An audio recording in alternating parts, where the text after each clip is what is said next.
తాకట్లో ఉన్న మీ బంగారాన్ని విడిపించి ఆ రోజు ఆన్లైన్ రేటుకి కొంటాం. Sharma gold company. ప్రేక్షకులందరికీ నమస్కారం. సుమన్ టీవీకి స్వాగతం. నేను గీతాంజలి.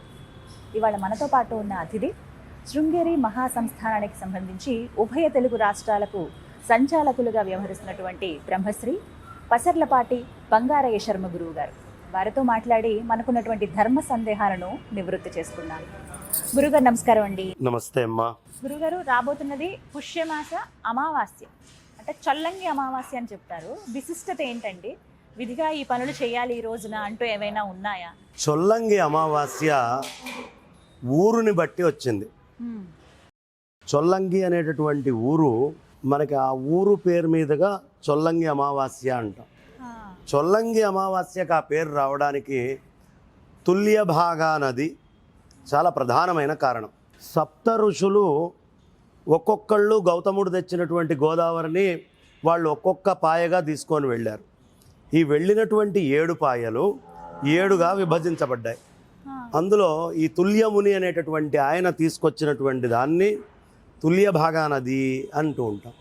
ఈ తుల్యభాగుడు ఎవరయ్యా అంటే, ఒక సమయంలో ఆ ప్రదేశంలో తపస్సు చేసుకుంటూ దైత్యమునులు అలాగే సప్తమునులు వీళ్ళు తపస్సు చేసుకుంటూ ఉండేవాళ్ళు.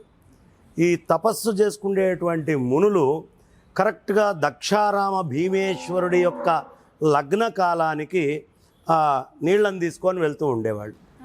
ఒకరోజు ఈ నది చాలా విశేషంగా ప్రవహించి వచ్చి ఈ 2 ఆశ్రమాలని ఇచ్చేసేసింది. మొత్తం నీటితో నిండిపోయింది.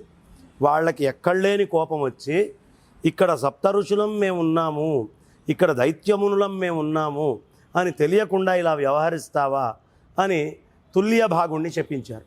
తుల్యభాగుడు దైత్యుడు. వాడికి తుల్యభాగా అని పేరు ఎందుకు వచ్చిందంటే, దేవతలకి రాక్షసులకి గొడవ వస్తే ఈ మునులిద్దరికీ వాడు మధ్యస్థంగా ఉండి సమానమైన న్యాయం చెప్పేవాడు. అందుకని తుల్యభాగుడు అనేవారు. ఈ నీళ్లు కూడా అలా ఉండేవి. ఆ విధంగా ఆ తుల్యభాగా నది పారుతూ వెళ్ళేటప్పుడు వాడు తెచ్చింది కాబట్టి ఈ నదిని శపించారు. అప్పుడు ఏమని శపించారు? నీ నీళ్లు శుష్కమైపోవుగాక, అంటే ఎందుకు పనికి రాకుండా ఉండుగాక అని రాక్షసులు. ఈ సప్తమునులు నీకు ఏ విధమైన పూజలు వ్యవస్థ వ్యవహారము ఉండకుండుగాక.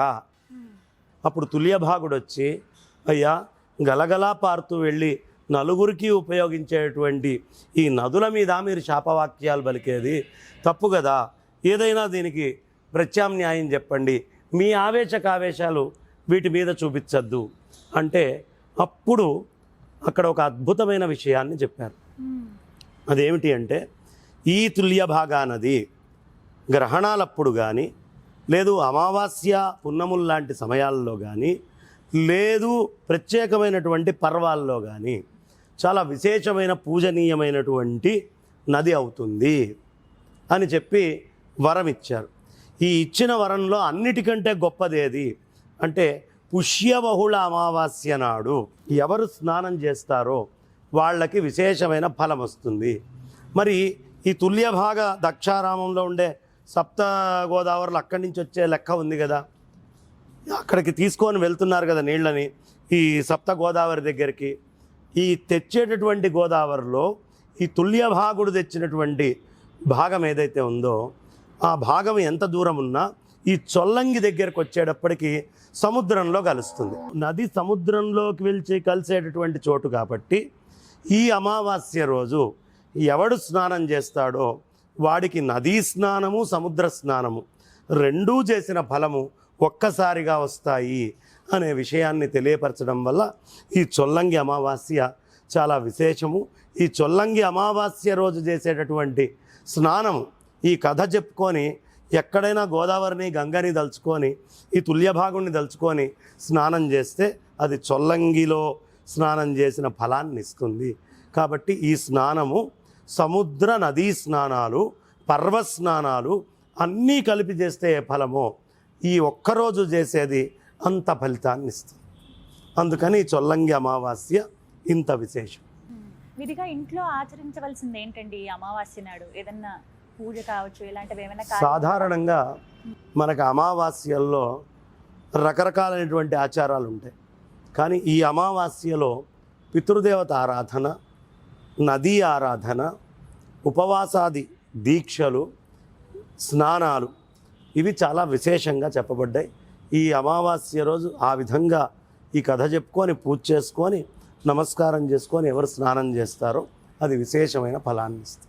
పెద్దల ఆరాధన ముఖ్యంగా చేసుకోవాలి. చేసుకో అది ప్రతి అమావాస్యకి ఉంటుంది. పుష్య అమావాస్యకి చాలా విశేషం. కారణం ధనుస్సంక్రమణం ఉంటుంది అప్పుడు. అందుకని సంక్రమణంతో కూడినటువంటి మాసం రావడం వల్ల ప్రత్యేకత. వివరించారండి. ధన్యవాదాలు.